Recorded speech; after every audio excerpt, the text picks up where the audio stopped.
Bismillahirrahmanirrahim. Assalamu alaikum students. Welcome to class 7th. Today our topic is laws of exponent. We will discuss quotient law today and inshallah we will complete exercise 4.3. In previous video we discussed laws of exponent. Product law. When bases are same but exponents are different, then we conclude this law: a raised to power m into a raised to power n is equal to a raised to power m plus n. Mean हमने exponents को add कर लेना जब product में basis same हो.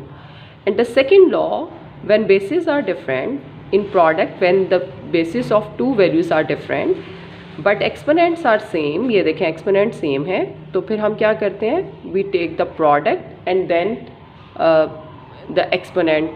ठीक है, तो एक्सपोनेंट जो है वो हम होल कॉमन ले लेते हैं. आज हम डिस्कस करेंगे लॉज ऑफ एक्सपोनेंट का another topic, quotient law. Next is quotient law. When basis are same but exponents are different. Same वही केस जो हमने डिस्कस किया था प्रोडक्ट लॉ में. अब यहाँ पर टू वैल्यूज़ जो हैं वो डिवाइड हो रही हैं, उनकी बेसिस सेम है बट एक्सपोनेंट्स क्या हो, डिफरेंट हो. तो अब इसके लिए हम कंसिडर करते हैं एक example. 2 raised to power n divided bye 2 raised to power 3. ये दो वैल्यूज़ डिवाइड हो रही हैं, ठीक है, और इनके बेसिस सेम है और एक्सपोनेंट जो है वो डिफरेंट है. ठीक है, अकॉर्डिंग टू केस 1. अब बेटा इसको सिंपल सॉल्व करने का मेथड ये है. 2 raised to power n mean 2 multiply by itself 9 times. 2, 3, 4, 5, 6 and 7, 8 and 9. ठीक है, 9 टाइम हमने इसको 2 को लिख दिया. 2 cube mean 2 multiply by itself 3 time. 1, 2 and 3. अब हम इनको कैंसिल करेंगे. न्यूमरेटर डिनोमिनेटर में सेम वैल्यूज़ हो तो यू नो दैट कि वो वैल्यूज़ जो हैं वो कैंसिल हो जाती हैं. तो 1, 2 cancel.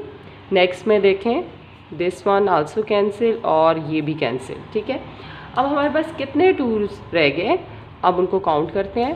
1, 2, 3, 4, 5, 6. So 2 raised to power 6. Clear. अब सेम जो हमने इसका रिजल्ट डिवीजन का, क्वोशिएंट का यहाँ पर लिया है, हम इसको अनदर वे किस तरह से ले सकते हैं कि 2 raised to power 9 divided by 2 raised to power 3. Mean अगर हम इनके एक्सपोनेंट्स को सब्ट्रैक्ट करें 9 minus 3 तो we get the same result 2 raised to power 6. ठीक है, तो this is another way to find the solution of this quotient value. ठीक है, अब इससे हमने, और अगर इसी 2 की बेस पर हमारे पास instead of this whole number हमारे पास रैशनल नंबर हो, तब भी हम यही रिजल्ट कंक्लूड करेंगे. ठीक है, उसको देखते हैं आप.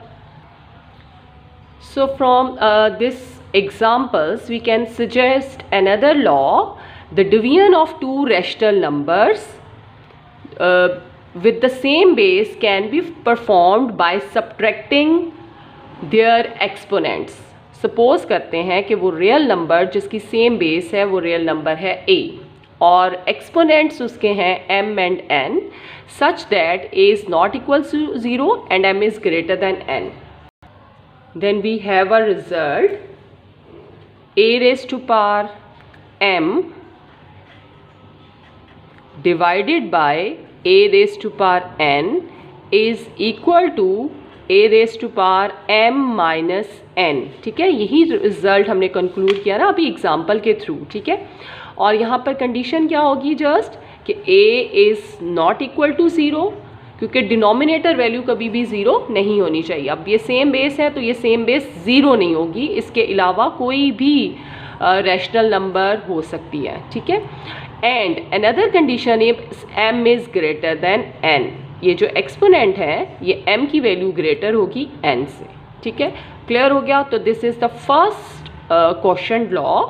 First case when basis are same but exponents are different.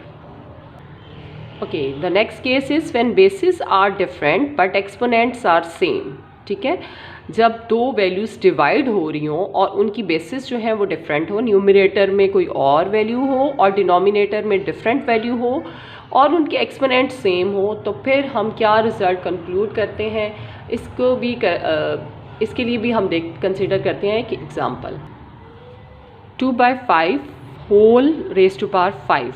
ठीक है बेटा, इसको एक्सप्रेस हम ऐसे करेंगे कि 2/5 raise to power 5 mean 2/5 multiplied by itself 5 times, 2, 3, 4 and 5। And you know that कि जब हम इस तरह से फ्रैक्शन रैशनल वैल्यूज़ को आपस में मल्टीप्लाई करते हैं तो न्यूमरेटर वैल्यूज़ मल्टीप्लाई होती हैं with the numerator and denominator values multiply होती हैं विद द डिनोमिनेटर वैल्यूज़। सो हम इसको इस तरह से लिख देंगे 2 × 2 × 2 × 2 1 2 3 4 5 टाइम, तो 5 टाइम 2 न्यूमरेटर में मल्टीप्लाई हो गया और डिनोमिनेटर वैल्यू डिनोमिनेटर से 5 × 5 × 5 × 5 × 5। सो इसको हम लिखेंगे numerator value is 2 raise to power 5 and the denominator value is 5 raise to power 5। ठीक है, इट मीन्स कि 2 raise to power 5 divided by 5 raise to power 5। अब यही देखें, ये हमारा एक लॉ बन गया। इसको हम इसी से हम एक लॉ लिख सकते हैं for any two rational numbers a and b। दो डिफरेंट रैशनल नंबर्स हैं a एंड b, ठीक है, और उस पर कंडीशन है कि b is not equal to 0। तो a divided by b raise to power n, exponent को ही अगर हम n लेते हैं तो this is equal to a raise to power n divided by b raise to power n।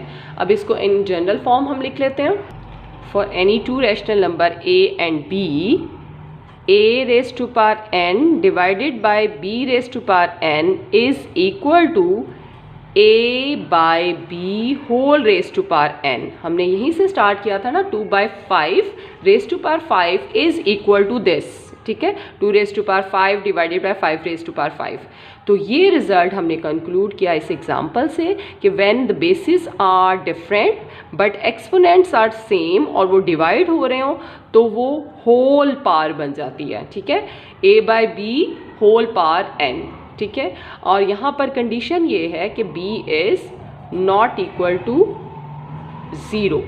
ठीक है, कोशेंट वैल्यू जो है डिनोमिनेटर वैल्यू वो 0 नहीं होनी चाहिए। तो these two are the laws of exponents, quotient law, और ये कोशेंट लॉ के हमने 2 केसेस डिस्कस किए हैं। अब हम करते हैं एक्सरसाइज 4.3।